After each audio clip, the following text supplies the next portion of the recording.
high on fourth-year coaches, but I don't think Mel Tucker's really been hitting the bar. I mean, he shows some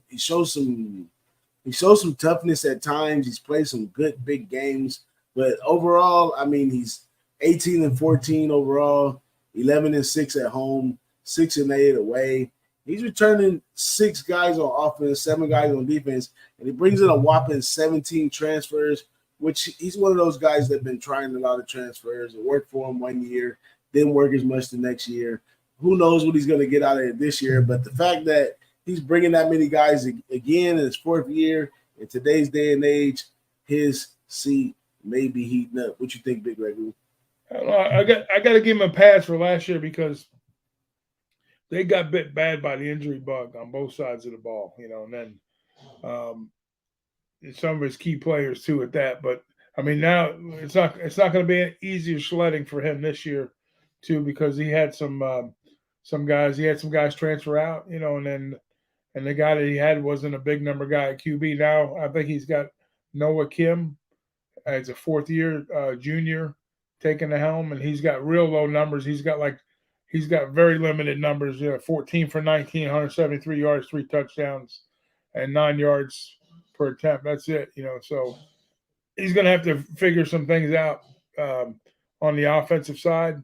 And even with the transfers, he's got a couple.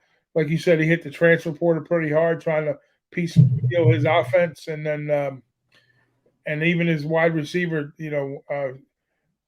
his key wide receiver, junior Keon Coleman, he jetted from them too. So I had them capped early on, and then I had to go back on a late update, and I said, "Well, something's going on over there. I'm not sure what it is, but I know you could be right. You could be right as far as that goes on the offense. But what do you think?"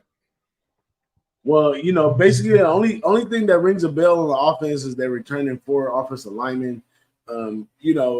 In big time football, that helps a lot. Being able to establish a run kind of gives the coach time to think, can play charades as far as the clock management and stuff, and be able to win games when they don't necessarily have the talent to win. So, like you said, a lot of question marks at the QB. They're going to be running back by committee. They're going to be wide receiver by committee. And to jump over into the defense is not going to be that much greater either.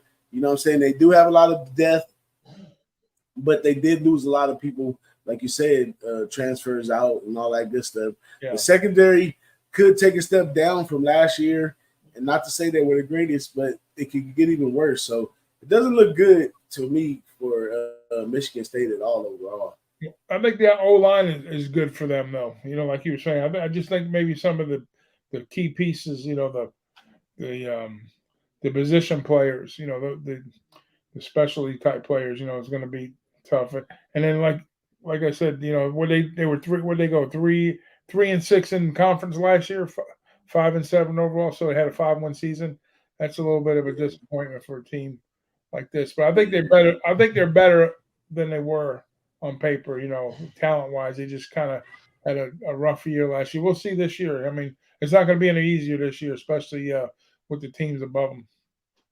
Yeah, and they got some natural advantages too. Like, they're a cold weather team, so they thrive in those bad conditions. They got a bunch of factors that could win them some games in some spot. But overall, going over 5.5 this year, I would hope that they really would.